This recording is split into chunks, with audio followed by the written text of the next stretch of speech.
तेहें दो आर मिट्टन पथम बाबत बन बड़ाई लगे जहाँ रेना ᱧᱩᱛᱩᱢ दो ढारुआ सानताड़ी सावहेद रे पथम रेना एनेम हो अडिगे बढ़ती मेना ना सावहेद जोखन बन चर्चाया पथम सावहेद रेखा जोखन बन चर्चाया उन समय दो नोआ ढारुआ पथम रेना ᱧᱩᱛᱩᱢ हो हिजुआ चेदा से नोआ ढारुआ पथम दो 1890 साल रे छापा सदर लेना जहाँ लेका हड़पन रिन पेरा 1890 साल रे छापा सदर लेना उनकागे ढारुआ पथम हो 1890 साल खन गे छापा सदर एहब कना आदो नुआ पथम दो इंग्रेज ईसाई मिशनरी कोगे को छापा सदर आकात थाहेना उना वक्ते संताड़ को ऑल पढ़ाओ बेस ठीक बाको बड़ाई थाहे बेस ठीक ले लिखाय दो बड़ाई गे बाको बड़ाई थाहेना और नुआ दिसम रे इंग्रेज साहब को जखन को हेजना उनको मा वाणिज्य व्यापार लगी को हेजा वाणिज्य व्यापार साव सावते उनको दो धर्म पासनाव रेना हो कमी थाहे कान तको आदो नुआ दिसम रे जखन को हेजना हेज कते नोडे मिशन को थापन किया माने मोड़े गोटांग मिशन को थापन ला उना मोड़े गोटांग मिशन भितर रे मिटन मिशन रेना ᱧᱩᱛᱩᱢ दो ताहे कना चर्च मिशनरी सोसाइटी नुआ होते तेगे चलाक कान ताहेना पुखुरिया मिशन जखन के पुखुरिया मिशन को थापन किया उना थापन साव साव तेगे उना रिन थापनिया को चालाव को उना मुद्रे ए कैंपेबल साहेब हो ओंडे ताहे करता है जखन बाहरे दिसम खुना ए कैंपेबल साहेब से आजा जन्म दिसम खुना न भारत दिसम ते पौड़ी अणगोल आए उन समय उनी दो पुखुरिया मिशन रे को भेजा लेदेया जहाँ पुखुरिया दो संथाल परगना एरिया रे पड़ा ताहेना आदो ओंडे चलाव कते नेल के आए नोआ दो पूरे ट्राइबल बेल्ट कना से संताड़ को एरिया कना ओंडे चलाव कते बड़ाई किया है जे संताड़ को ऑल पढ़ा दो बांग को बड़ाई ताहेना ए कैंपेबल दो आज आज लेका तेगे आरो आयमा गाने उयहर किया आयमा गान कमी हराइस होय साब किया जखन नोडे मिशन को थापन किया पुखुरिया मिशन ओना पुखुरिया मिशन थापन साव साव तेगे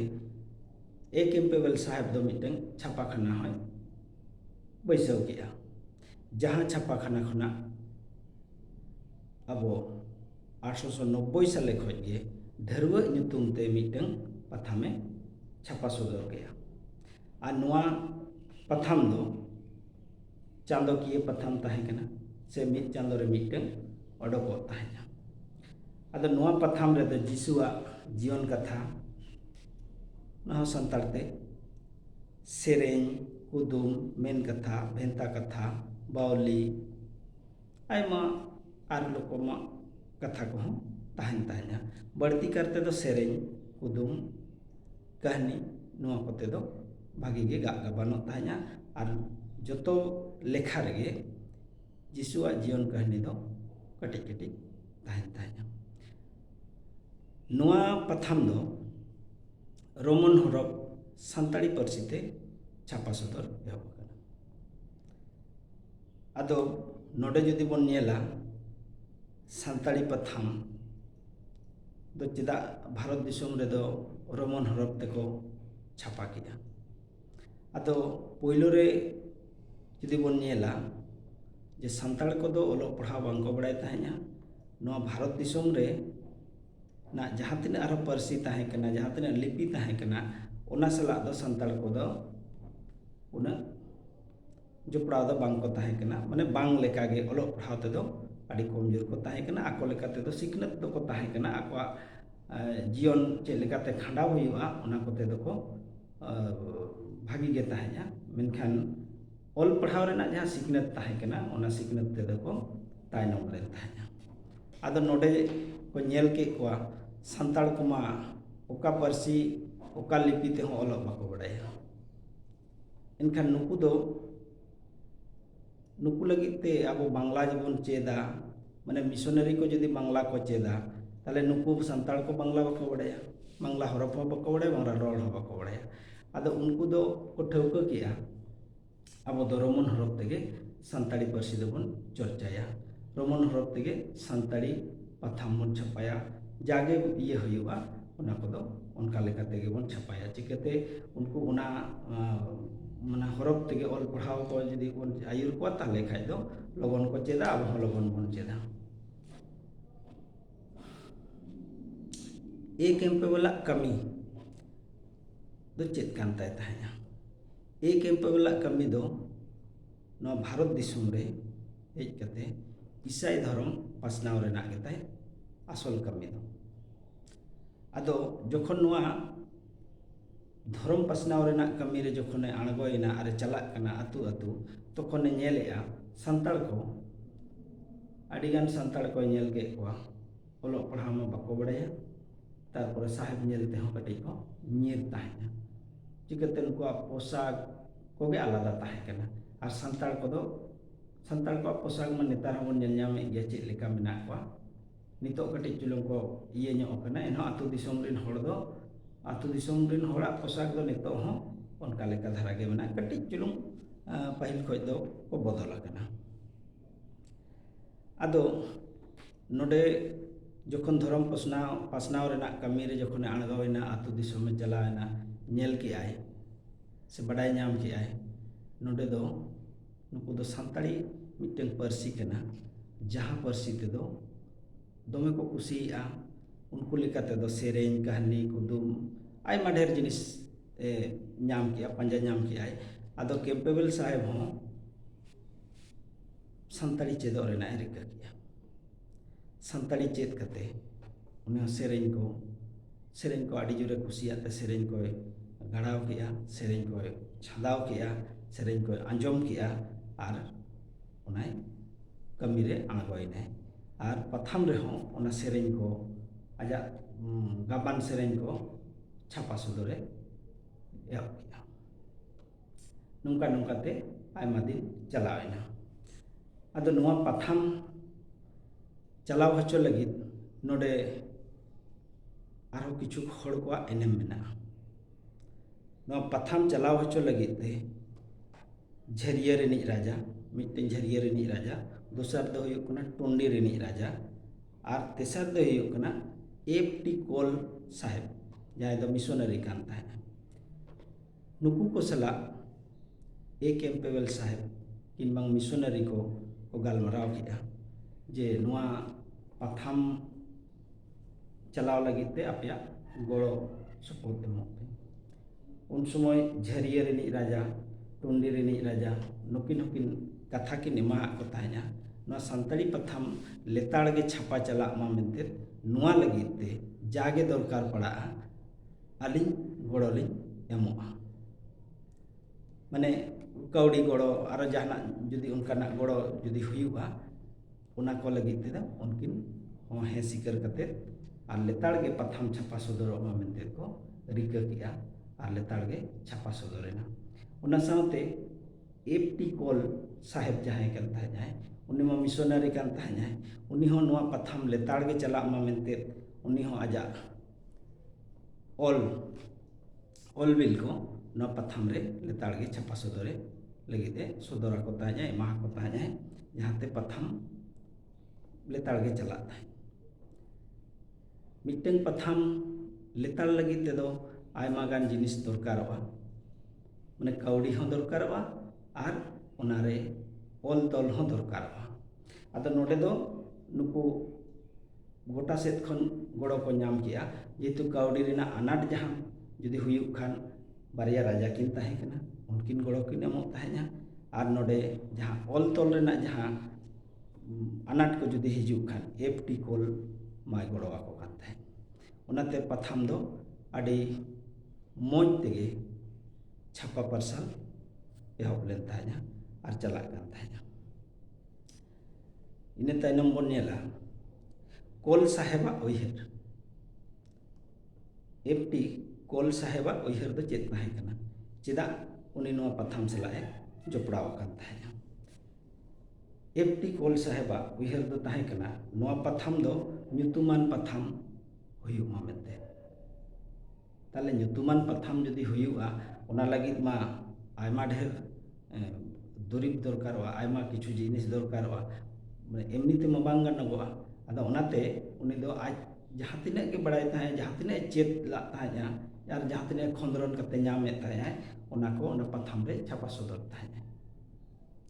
दोसर हुयुग कना पथाम रे आज ते सेरेñ उनी दोय ऑल ताहेया। सेरेñ जहाँ कोई ऑल ताहेया गा गाबान ताहे ओना को ओना पथाम रे ऑल ताहेया। तेसार दो हुयुग कना पथाम छापा रे आंझाट आलो हिजुमा। मिटें पथाम लेताड़ गे छापा लगित ते दो दुरीब दो नोआ गे कना, माने ओना आसल जिनिस तो ना ऑल तोल गे कना, ओना लगित तेगे नुई दो नोआ कोय कोराव ला ताहेया। आरहो निया सावते निया सुमुंग दो बांगा आरहो होड़ को होय उद्गव को ताहेया जे देलांग आपे हो नोआ पथाम रे ऑल एम पे, बापे ऑल दाड़ेया कान खान इनिñ ऑलेया आपे लैयेñ पे आपे ᱧᱩᱛᱩᱢ ऑल का कना। नोंका कते हो नोआ पथाम रे छापा सदर हुई कना। आयमा संताड़ को ऑलो बाको बड़ाय ताहेया उनको दो साहेब ठेज को लैया, साहेब दो आंजम किया आर ओना दो ऑल कियाय, ऑल कते को छापा सदर ताहेया। नोंका नोंका ते लेताड़ गे नोआ पथाम दो छापा चलाव कना 1890 खुना 1919 साले धाबी। इने तायनम आबो आरो बोन नेला इसाई इंग्रेज को आसल जोस से आसल कमी दो चेत ताहे कना। अदो इसाई इंग्रेज को नोआ भारत दिसम रे हेज कतेर आसल कमी तको दो हुयुग कना बानिज व्यापार। नोआ मा बोन बड़ाय गया दिनम सारा खज गे बोन लैया जहाँ तिस गे जहाँ जदि इंग्रेज को कथा जदि बोन लैया ताले नोआ दो बोन ᱧᱟᱢᱟ जे इंग्रेज को दो भारत दिसम ते दो बानिज व्यापार लगित तेगे को हेज लेन ताहेया। और भागी के को बानिज व्यापार का बारसाय सेरमा लेका नोआ दिसम रे को बानिज व्यापार का। इने तायनम गोबल रहो को इदी का ताहेया आको लेकाते को दिसम को चलाव ला। ठीक तो इने तायनम आबो बोन नेला नोआ दिसम रे हेज कते बानिज व्यापार साव साव तेगे आको दो ईसाई धर्म पासनाव रेना हको चर्चा का। नेल के को नोआ दिसम रे आरो सांताड़ टोठा रे जखन धर्म को कुली का को धर्म दो बाको लay दाड़े का को चेत धर्म कान तको। एनखान को नेल के नुकु दो आबो ईसाई धर्म से जिसुआ जीवन चरित जहाँ कना ओना बोन लैय को और ईसाई धर्म से बोन लावेर होचो को। ओनाते बढ़ती करते सांताड़ टोठा रे ईसाई धर्म से ईसाई मिशनरी को चर्च को दो आड़ी बढ़ती गे नेलोगोआ। और दमे को छुटेव लेना दमे को चलावन गया आयमा रकम ते को चलाव कना। अकोय दो चाकरी लोगते अकोय दो बंगा बुरु खुना साहा लगित ते और अकोय दो दिसम दाड़ान लगित ते जे नोआ संस्था रे चलाव लेन खान इन दिसम इन दाड़ाना माने आड़ी रकमा इदी कते ओना पास्टा को आयुर ला को। एनते रे हों जतो दो बांग को आयुर दाड़ेया को। तेहेñ धाबिज हों सारेज गे मेना को जहाँ आकोआ मूल धर्म जाहेर बंगा संताड़ को नोआ धर्म रे नितो हों मेना को। इने तायनम बोन चला और कटिज बोन बड़ाय लगे संताड़ को साव गाते। संताड़ मा ऑल पढ़ाव बाको बड़ाया चेद लेकाते नुकु सलाम गातेया। आदो नुकु को आकोआ गाते से आकोआ गादेल रे इदी लगित ते मिशनरी को दो स्कूल को खुलाव गया। जेहेतु पथाम को चलावेद गया तो पथाम कोई पढ़ावाय पथाम पढ़ा को मा बनु को नितो हो जदि बोन नेला संताड़ी ते पथाम छापा कना पथाम जदि पथाम दुकान रे जदि चला उल्टे पलटी कते नेल कते को दो टोका चिकते ओना पथाम पढ़ा होड़गे बनु ऑल चिकी तेना मा नितो पथाम उनकान अवस्था गे कना। यदि जहाँ दुकान रे जहाँ हाट रे पता रे मेला रे जहाँ रे को दुकान का ओना पथाम दो कोय हटवा को कोय हो बाको लैया इन नोआ पथाम इदी कते कटी इन पढ़ावा। आदो ऑलचिकी के जेमन नितोगा अवस्था रे नितोगा दिन रे ऑलचिकी के बाको बड़ाया ताले पथाम दो चिकया कोय पढ़ाव ताया आज के बाय बड़ाया। दुकान का pata nyel ko nyel kate ko chalawena jahay dokan lag tahe uni onka ge arhoy agu ruwar kiya ठीक उनका गे नुआ ओक्ते जहाँ इंग्रेज को जखन को ये ला 1890 खुना जहाँ को एतोहब ला ढेरुवक पथाम रेना अवस्था नोंका गे ताहे कना आदो उना ओक्ते रे को उयहर किया जे पथाम माबन छपाए गे पढ़ा हर मा बनु तले ओकोय पढ़ावे आदो उना रे दो किछु नोंकाना ताहे कन ताहे किछु सानताड़ी पारसी को चेदा इंग्रेज को उनको आको लेकाते आको स्वार्थ पूराव लगी कमी हो गाना कान तकवा उनको आको माने सानताड़ी भाषा को चेत किया सानताड़ी सेरेंज को चेत किया कुदुम को चेत किया जेतु उना दो रोमन हरफ ते ऑल ताहे कना सानताड़ी ताले आड़ांग दो कम कम कटिज हमते नते ताहे냐 मेनखान को चेत किया आको दो कमी पूरावना मेनखान सानताड़ दो उना पथाम दो ढेर दो बांग को हता ताहे आदो उना लगिते सानताड़ को ठेन सेटेरो लगिते उनको दो स्कूल को खुलव किया सोझे में बांग गानोआ सोझे ते दो दाल तोल करते दो जहां जिनिस कराव चो बांग गानोआ आदो स्कूल को खुलव किया स्कूल रे पढ़ाव के को उना रे आरो क्राइटेरिया ताहे कान ताहे जहां मिशनरी जहां जुदी मिशनरी कथा ते चलाए से मिशन को कथा ते चलाए उनी दो सुजोग सुविधा ᱧᱟᱢᱟ जहां होड़ जुदी उनको उना कथा बाय अंजमा से बाय क्रिश्चियनोआ बाय मिशनरीया ताले उनी दो उना सुजोग सुविधा दो बाय ᱧᱟᱢᱟ जेमन पढ़ा खान दो मिशन रे जुदी पढ़ा खाय से मिशन रेना जुदी लाभ हताव सना मिया ताले क्रिश्चियनों में ताले बोई कागज कलम जम न्यू बाती जागे लुगड़ी लापो साबुन सुनुम जोतो आन फ्री ᱧᱟᱢᱟ ठीक तो और जुदी बांग मिशनरी करते जुदी उना रे पढ़ा एम चलाव कना दोहो दो को दोहो मिया जम न्यू जोतो किछु आमा खाली पढ़ाव टुकु को मेता पढ़ाव टुकु को एमा आदो नोंका करते बई बई ते जहां होड़ के ना कटि ए रे ओकोय खर्चाया नोआ रे दो ताले मिशन अब उना पोस्टा बन चला ताले उना पोस्टा बन चलाव लेन खान ओड़ा रेना खर्चा हो बंचावना और पढ़ाव हम चेत किया पढ़ाव चेत लेखान चाकरीम ᱧᱟᱢᱟ चाकरीम ᱧᱟᱢ लेखान दिसोम एम दाड़ाना उना ओक्ते रे गाड़ी रे देजो रेना हम मिटन विशाल मारांग का इये कान ताहेना माने कुकमु कना आदो नोंका कते उना स्कूल रेना उनका हम डिवाइड से हटिंग मिटन इये हर दो ताहे कान ताहेना और स्कूल रे जहां के जखन को इयेना पढ़ाव इदीना को तायनम ते उनको नवा जिसुआ कागज को पढ़ाव किया से नवा पथाम को पढ़ाव किया आदो उनको दो बई बईते आदो उना पास्टा को इदी के को एनते रहो झतो हड़ दो बांग को लावेर हो दाड़िया को किछु दो को ताहे एन गया सारे एन गया को जहां नितो जाहिर बुंगा को सेवाए को इने तायनम बन नेला पथाम रेना लेताड़ गे छापा रेना कारण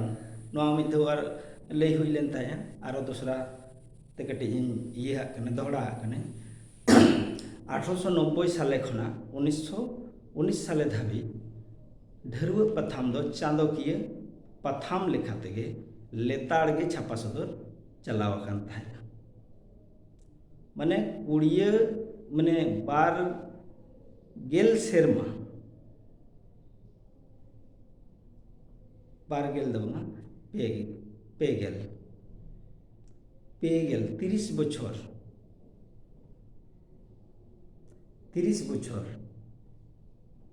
लेताड़ गे पथाम छापा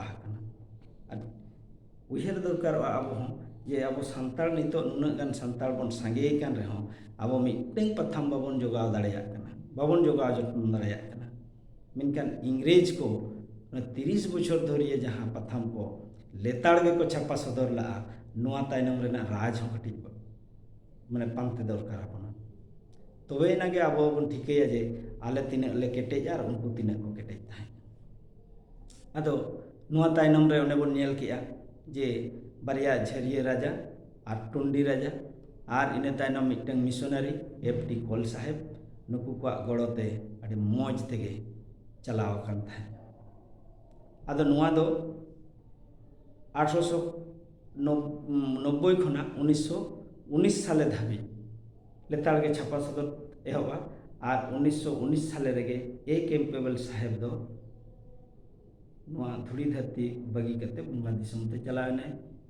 ᱡᱚᱠᱷᱚᱱ ᱜᱮ ᱪᱟᱞᱟᱣ ᱮᱱᱟᱭ ᱤᱱᱟᱹ ᱛᱟᱭᱱᱚᱢ ᱠᱷᱚᱱᱟᱜ ᱱᱚᱣᱟ ᱯᱟᱛᱷᱟᱢ ᱫᱚ ᱦᱟᱹᱯᱤᱫ ᱮᱱᱟ। ᱯᱟᱛᱷᱟᱢ ᱠᱟᱛᱷᱟ ᱨᱮᱜᱮ ᱠᱚ ᱞᱟᱹᱭᱟ ᱛᱚ ᱡᱟᱦᱟᱸ ᱡᱤᱱᱤᱥ ᱥᱮ ᱡᱟᱦᱟᱸ ᱫᱟᱨᱮ ᱚᱲᱟᱜ ᱫᱩᱣᱟᱹᱨ ᱡᱟᱦᱟᱸ ᱜᱮ ᱡᱩᱫᱤ ᱡᱚᱛᱚᱱ ᱦᱚᱲ ᱡᱩᱫᱤ ᱵᱟᱭ ᱛᱟᱦᱮᱱᱟ তাহলে ᱫᱚ ᱚᱱᱟ ᱫᱚ ᱵᱟᱹᱭ ᱵᱟᱹᱭᱛᱮ ᱠᱷᱟᱨᱟᱯᱚᱜᱼᱟ, ᱵᱟᱹᱭ ᱵᱟᱹᱭᱛᱮ ᱟᱫᱚᱜᱼᱟ, ᱵᱟᱹᱭ ᱵᱟᱹᱭᱛᱮ ᱨᱟᱹᱯᱩᱫᱚᱜᱼᱟ, ᱢᱩᱨᱪᱷᱟᱹᱜᱼᱟ। ᱴᱷᱤᱠ ᱚᱱᱠᱟᱜᱮ ᱱᱚᱣᱟ ᱯᱟᱛᱷᱟᱢ ᱥᱟᱥᱟᱯᱲᱟᱣ ᱨᱮᱱᱟᱜ ᱡᱟᱦᱟᱸ ᱟᱸᱜᱤᱵᱷᱟᱨ ᱛᱟᱦᱮᱸ ᱠᱟᱱ ᱛᱟᱭᱟ ᱮᱯ.ᱴᱤ. ᱠᱚᱞ ᱥᱟহেᱵ ᱴᱷᱮᱱ ᱚᱱᱟ ᱟᱸᱜᱤᱵᱷᱟᱨ ᱫᱚ ᱮᱴᱟᱜ ᱦᱚᱲ ᱵᱟᱝᱠᱚ ᱦᱟᱛᱟᱣ ᱞᱟᱜᱼᱟ ᱟᱨ ᱵᱟᱹᱭ ᱵᱟᱹᱭᱛᱮ ᱚᱱᱟ ᱯᱟᱛᱷᱟᱢ ᱫᱚ ᱪᱟᱵᱟᱭᱮᱱᱟ ᱥᱮ ᱦᱟᱹᱯᱤᱫ ᱮᱱᱟ।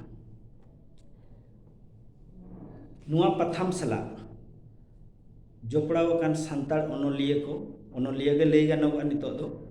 ᱡᱟᱦᱟᱸᱭ ᱠᱚ ᱟᱠᱚ ᱛᱮᱫ ᱛᱮᱠᱚ ᱚᱞ ᱞᱟᱜ কিংবা ᱵᱟᱠᱚ ᱚᱞ ᱞᱟᱜ, उनको सान्ताड़ को नवा पाथाम रे दमे एनेम ताहे कान ताकुआ। उनको सान्ताड़ को एनेम अब उनको सान्ताड़ को एनेम से उनको सान्ताड़ को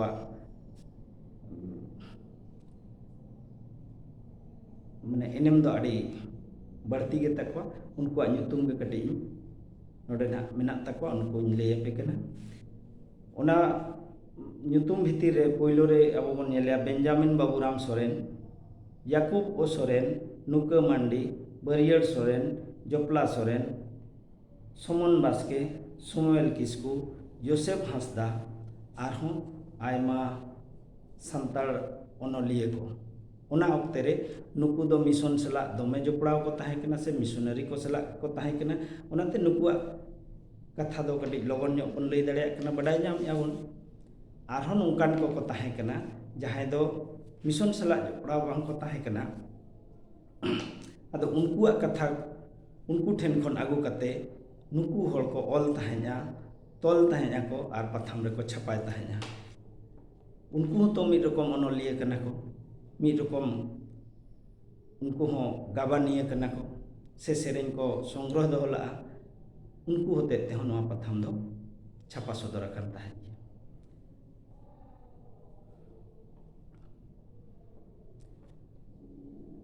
नवा पथाम इदी कते जहां को पे आंजम तबना नवा दो पठुआ को लगी ते दो अड़ी नपाया जहां नितोगा डिग्री क्लास रे चला कना पढ़ाव रे नवा रेना बड़ाई लगी ते आरहो जदी बड़ाई सना पे तबना नवा चैनल रे कमेंट का पे और चैनल हो सब्सक्राइब का पे तेहना पथाम बाबत गलत दो इन नेडेगिन मुचादिया दे सनाम को जोहार।